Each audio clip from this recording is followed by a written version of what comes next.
انت في نقطه اول السطر متعوده دايما انت تسالي الاسئله. اتفضلي. احساسك ايه ان حاليا هنقلب وانت قاعده في البودكاست بتاعك انت اللي هتتسالي؟ متوتره. انا متوتره، مش هكدب، انا متوتره، والاعتراف بالحق فضيله. Does it feel good though? It feels good عشان معاكي، فتفضلي. انا في فكره كده جات لي واحنا امبارح في بودفست، اللي هو رضوى بجد يعني اولا اللي مخلي الجيرني بتاعتك دي ناجحه جدا هو ان احنا بنتفق على حاجه بتعملها، بنقول 1 2 3 بتعمل 1 2 3 4 5 وتقول لي ها ايه كمان، حتى لو في نصاص الليالي باقي فويس نوتس ومسجز وبتاع. she's persistent consistent على طول on top of things. يلا بودفست نفسي اجي جايه نعمل سيزن يلا. ليه بتعملي كل ده؟ why are you going above and beyond؟ السؤال ده لو كنت اتسألته من 2-3 كنت غالبا مش هعرف اجاوبه، بس يعني هقولك دلوقتي. اكتشفت من 2 ان انا بعمل حاجات كتير وعلى طول مشغولة وعلى طول عايزة ابقى مشغولة وعلى طول لازم يبقى ورايا حاجة because actually it was a trauma response.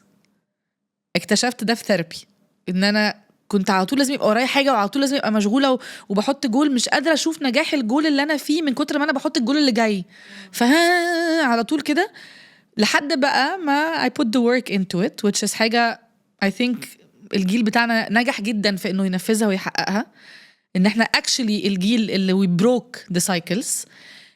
فلما اكتشفت انا بعمل كده ليه على طول، بقيت لما بفكر اني عايز امسك حاجه واعملها، في الحاله دي البودكاست، بعملها ليا، مش عشان اثبت حاجه، مش عشان عايزه ابقى لازم على طول ابقى مشغوله، عشان I actually find joy in learning.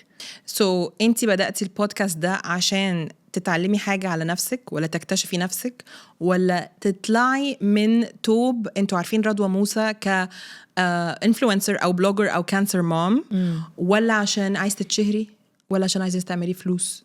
لا بتكلم مش هنتكلم على الفلوس بس، لا بس ما هو كلها الفلوس ده اي حد بيعمل بودكاست هيتفرج عليه دلوقتي وهيضحك، بس لا، الاجابه هي انا بفلس بس. شكرا.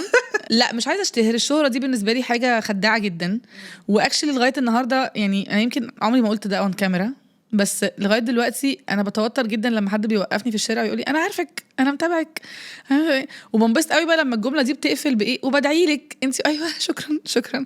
احب قوي الجانب الانساني. طب جاوبي في حته زي دي بهرب منك. لا ليه انا عايزه اعمل بودكاست وهعملها وهديها وقت كتير وهديها طاقه من طاقتي وفلوس من فلوسي وهسافر لها دبي وهنزل حلقات وهجري ورا ناس ليه؟ علشان انا قلت نقطه من اول السطر، عشان انا عرفت اقول نقطه من اول السطر، ودي كانت حاجه بالنسبه لي انا مش كنت شايفه انها ممكن تحصل قريب. انا كنت شايفه نفسي stuck ومش متضايقه. This is what I know. هي دي حياتي اللي انا اعرفها. انا حياتي اللي انا اعرفها ان انا واحده صغيره اتجوزت اتغربت. انت تبصي مخلياني عماله باخد نفس من جوه كده علشان اللي هو مش عارفه بديك ديب. انت ايه كيف حالك؟ حلو. مالك؟ واحدة صغيرة اتجوزت اتغربت مع جوزها، بدأت عيلة في مجتمع مختلف تماما، فبقى كل الفوكس بتاعي مش عايزة بقى قاعدة فاضية. أنا مش الشخصية اللي بعرف أقعد في البيت، مفيش أي اعتراض إنك تبقي قاعدة في البيت، بس أنا بحبش أعمل كده، وعايزة أربي ولادي وعايزة ايدنتيتي. هوبا ابني هوبا بقى دي حياتي.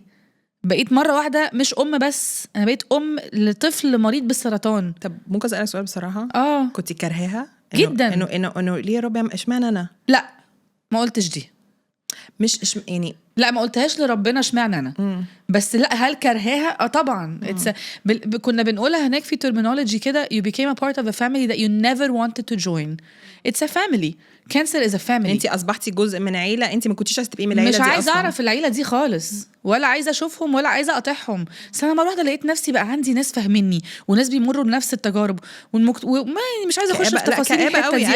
مش عايزه اخش في الحته دي، بس لا هل انا كرهاها؟ طبعا، بس دي حياتي. هو انا عارفه، انا شخصيا بسال اسئله وانا عارفه انت وصلتي هنا ازاي، ان انت فعلا عرفتي تقولي نقطه ومن اول السطر وقفلتي. مش قفلتي زي ما قلنا، احنا قلنا بروزنا تشابتر في حياتك، هو مش تشابتر، هو كتب وحطيناه على رف. هو موجود معانا في البيت عايش معانا، بس احنا فتحنا صفحة جديدة. الصفحة الجديدة او النقطة الجديدة او الشابتر الجميل اللي هو نقطة من اول السطر البودكاست بتاعتك. حاسة انتي رضوى اتعلمتي ايه على نفسك او اكتشفتي ايه في نفسك من خلال الجيرني دي، الجيرني اللي هي بقالها 2 سنة تحت الهوا زي ما بنقول وسنة لايف؟ ايه اكتر حاجة انتي اكتشفتيها على نفسك؟ التعليم اكتر حاجة بتشجعني. كل يوم بتعلم حاجه جديده وبتتشالنج مي اكتر، وانا شخصيه بكره الكومفورت زون، وحاسه ان ده كان العدو الكبير لينا عموما، ان احنا لما بنقعد في الكومفورت زون بتتعودي فبترتاحي.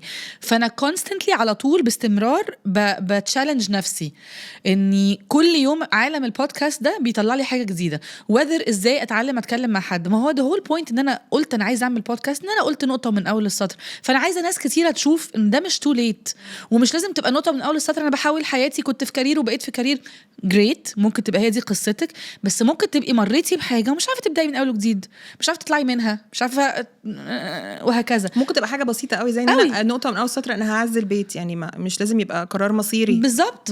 بدات في بلد جديده، مجتمع مختلف عليا، كارير، كل ده. فبسبب ان انا قلت كده حسيت لا، طب ما هو ده بقى اللي انا عايزه اقوله للناس، يا جماعه نقطه من اول سطر. انا فاكره قوي وانتي عماله تقولي نقطه من اول سطر كذا مره كده، البرين ستورمينج سيشن اللي قعدنا فيها اللي هو بنقرر اسم البودكاست هيبقى اسمه ايه ومكتوب ازاي بالعربي وبالانجلش، وحتى هقول هاي لتامر برضه عشان تامر جزء كبير من الجيرني دي. أيوة دخل ادى رايه في يوميها، انا فاكره. ايوه كان معانا في السيشن دي جدا. واحنا بنقول بقى اسم البودكاست 1000 مره كده. أيوة. هرجع معاكي لان هو فضل احنا بنتكلم عليه كتير قوي لحد ما يو هيت ببلش، ولو انا ذاكرتي مظبوطه كان تقريبا يوم 4 اكتوبر 2024 صح او 3 I think so. 3 او 4 اكتوبر 4 اكتوبر تقريبا. يوم ما دوستي ببلش واول حلقه طلعت لايف على منصات البودكاست وعلى يوتيوب وعلى سوشيالز، والناس عرفت انه رضوى موسى يوسف إذا بودكاستر وبتنزل حلقات. وايه ده، ايه الاحساس بقى وانت كده؟ تليفوني. ايه قولي تاني. قفلت تليفوني، مش عايزه اعرف. كنت خايفه جدا لاني انا فاكره كويس قوي ان احنا كنا بنتكلم في ان انا لازم ابدا هفضل انا في امريكا، ما هو انا دلوقتي عايزه ابدا، حاب بقى كل شويه انزل واسافر واعمل وبتاع، ما انا عايزه ابدا سيزن، فبداتها فيرتشوال والحمد لله وي ماسترد الفيرتشوال سين. بس انا اول حلقه كانت حلقه سولو، والحلقه دي لا، هو انا كل ما افتكرها اصلا عماله انا كنت متخيله ان انا I perfected it. انا فضلت اعيد وازيد في الحلقه دي في دماغي. الناس تقريبا لما شوفتها ما علقتش كتير، انا مش شايفه غير الديفوهات، انا ما شفتش غير الديفوهات اللي في الحلقه. قفلت تليفوني وما ردتش على اي حد لحد تاني يوم. تقدري تقولي ان احنا دلوقتي كل الحلقات اللي نزلناها دي اكتر حلقه مش بتحبيها؟ لا مفيش حلقه مش بحبها. لا مش عايزه اجابات نموذجيه. ما اقولكيش بقى كل الناس اتعلمت منهم حاجات اكيد كل الناس اتعلمنا منهم حاجات، وكل الناس جمال ولطاف، والا ما كانوش جم على البودكاست. ايوه بس انت بني ادم، في حلقه ممكن تكوني مش حباها مش للشخص، لاسباب تقنيه لاسباب شكليه. اكتر حلقه مش حباها بجد دي كنت لابسه اصفر. ايه اللون اللي انا كنت ايه النيونيك كولر اللي كنت بفكر في ايه؟ ومين دي اصلا؟ انا دولابي دلوقتي كله بقى بيج واسود والوان نيوترالز وباستيلات. ما كانش من زمان قوي يعني. ايه اللي مين ده دي؟ من سنه وكام شهر يعني. اتغيرت كتير برضه في السنه دي.